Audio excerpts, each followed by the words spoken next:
Assalamualaikum warahmatullahi wabarakatuh. Halo semuanya. Saya Citra Uli Rajma. NIM 2024 0101 177.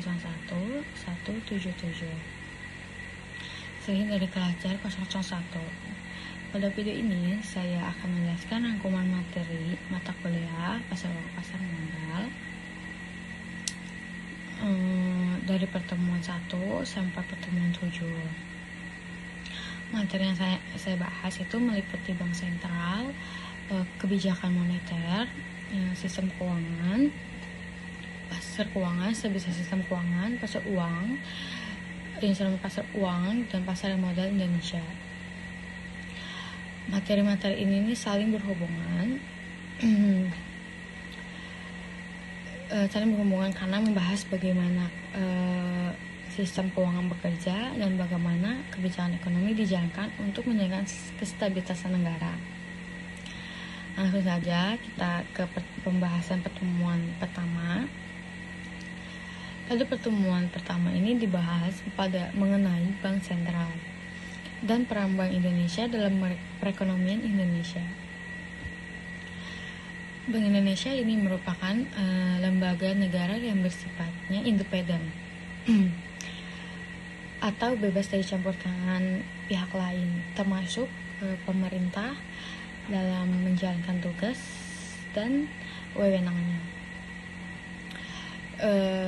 Tujuan utama Bank Indonesia yaitu menjaga stabilitas nilai rupiah. Kestabilitasan tersebut dilihat dari dua sisi, yaitu menjaga inflasi agar harga barang tidak meningkat secara berlebihan, dan menjaga nilai tukar rupiah terhadap mata uang asing. Bank Indonesia ini memiliki 3 pilar, yaitu kebijakan moneter, sistem pembayaran, dan menjaga stabilitasan sistem keuangan. Selain itu, Bank Indonesia juga menjalin kerjasama dengan pemerintah, DPR dan berbagai lembaga agar kebijakan ekonomi ini berjalan dengan baik.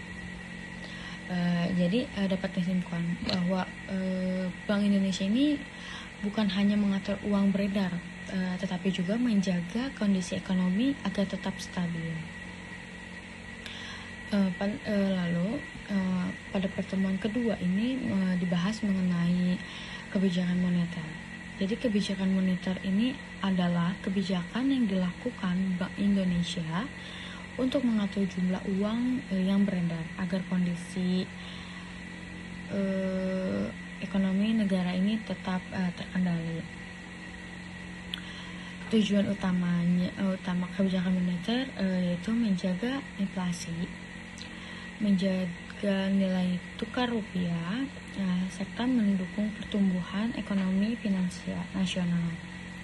Bank Indonesia ini menggunakan Inflation Targeting Framework atau ITF, kemudian berkembang menjadi Flexible Inflation Targeting Framework. Sistem ini tuh fokus menjadi inflasi sebagai sasaran utama yang harus dijaga. Instrumen yang digunakan juga, adapun instrumen yang digunakan Bank Indonesia yaitu BI Standard, reverse repo rate, operasi pasar terbuka, dan kebijakan nilai tukar. Perubahan suku bunga ini nantinya dapat mengaruhi kredit, investasi, konsumsi masyarakat, lalu hingga kegiatan ekonomi secara keseluruhan. Karena itu kebijakan moneter sangat penting dalam menjaga kestabilitasan ekonomi negara. Lalu pada pertemuan ketiga ini dibahas mengenai pasar keuangan dan kestabilitasan sistem keuangan. Pasar keuangan ini memiliki peran penting karena menjadi tempat bertemunya pihak yang memiliki dana lebih dengan pihak yang membutuhkan dana.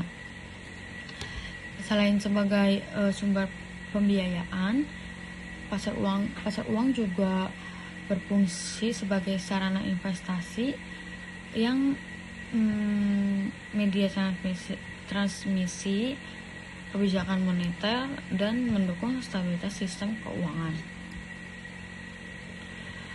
Stabilitas sistem keuangan ini juga merupakan kondisi ketika sistem keuangan mampu menjalankan fungsi penyaluran dana, lalu sistem pembayaran, serta pengelolaan risiko dengan baik, sehingga kegiatan ekonomi ini tetap berjalan dengan lancar. Jika sistem keuangan mengalami gangguan, maka dapat menyebabkan transmisi kebijakan moneter ini tidak berjalan normal, menurunnya kepercayaan masyarakat, terjadinya masalah likuiditas, bahkan bisa memicu krisis ekonomi.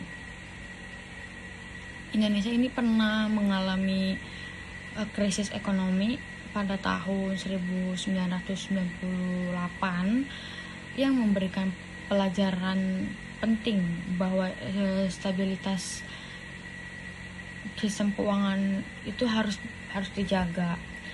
Dalam menjalankan stabilitas sistem keuangan ini, Bank Indonesia ini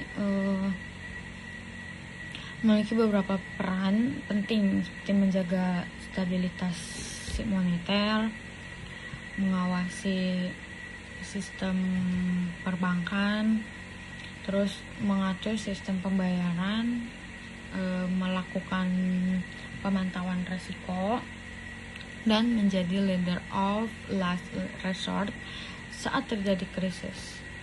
Selain itu, perkembangan teknologi juga teknologi finansial atau fintech juga perlu diawasi agar tetap memberikan manfaat dan tidak menimbulkan risiko baru. Lalu pada pertemuan keempat ini dibahas hubungan antara kebijakan moneter dengan pasar keuangan. Tujuan utamanya tetap menjaga kestabilitasan nilai rupiah dan inflasi. Bank Indonesia ini menggunakan flexible inflation targeting framework yang memiliki beberapa unsur penting, yaitu inflasi sebagai target utamanya, kebijakan makrodensial, penguatan nilai tukar, lalu koordinasi dengan pemerintah dan komunikasi kebijakan. Bank Indonesia juga menggunakan BI 7-day reverse repo rate sebagai acuan suku bunga.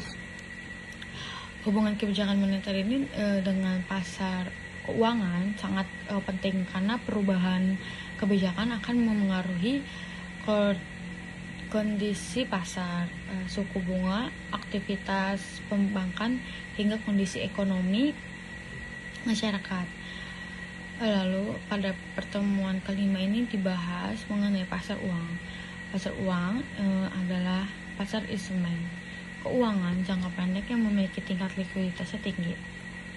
Pasar uang berfungsi mempertemukan pihak yang memiliki dana lebih dengan pihak yang membutuhkan dana jangka pendek.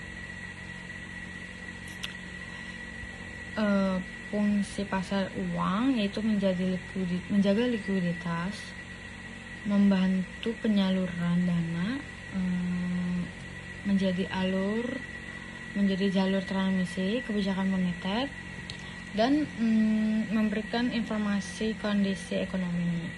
Pelaku dalam pasar uang terdiri dari Bank Indonesia, bank komersial, pemerintah, investor, dan dealer. Pasar uang ini memiliki peran penting karena menjadi penghubung kebijakan moneter dengan kebijakan ekonomi nyata di masyarakat. Lalu ada pada pertemuan ke-6 dibahas mengenai instrumen pasar uang. Jadi beberapa instrumen yang digunakan yaitu Treasury Bills atau T-bills, Sertifikat Bank Indonesia atau SBI, Sertifikat Deposito, Report, dan Commercial Paper. Instrumen tersebut ini digunakan untuk pembiayaan jangka pendek, menjaga likuiditas, dan mengelola risiko keuangan. SBI ini merupakan salah satu instrumen yang diterbitkan Bank Indonesia untuk mengontrol jumlah uang yang beredar. Melalui instrumen tersebut, kondisi likuiditas di pasar ini dapat lebih terjaga, sehingga aktivitas ekonomi ini berjalan lebih baik. Pada pertemuan ke-7 dibahas mengenai pasar uang dan pasar modal Indonesia. Pasar uang ini digunakan untuk transaksi jangka pendek dengan tingkat resiko lebih rendah. Instrumen seperti SPI, deposito, lalu dan surat berharga jangka pendek. Sedangkan pasar modal ini digunakan untuk investasi jangka panjang dengan instrumen seperti saham, obligasi, dan reksadana. Pasar modal ini memiliki prinsip high risk, high return. Artinya itu semakin tinggi resiko, maka potensi keuntungan yang diperoleh juga semakin tinggi. Lalu walaupun berbeda pasar modal ini sama-sama memiliki peran penting dalam mendukung kegiatan ekonomi dan pembangunan negara. Baik, dari pembahasan pertemuan 1-7 dapat disimpulkan bahwa Bank Indonesia ini memiliki peran yang sangat penting dalam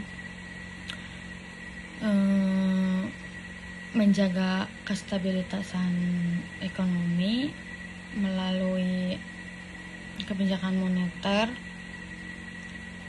dan pengelolaan sistem keuangan. Lalu selain itu pasar uang dan pasar modal juga menjadi bagian penting dalam aktivitas ekonomi karena membantu proses perdanaan, investasi, dan menjaga kestabilisan ekonomi nasional. Terus semoga materi yang saya sampaikan dapat menambah pemahaman mengenai sistem keuangan dan peran pasar keuangan dalam perekonomian. Terima kasih atas perhatiannya. Wassalamualaikum warahmatullahi wabarakatuh.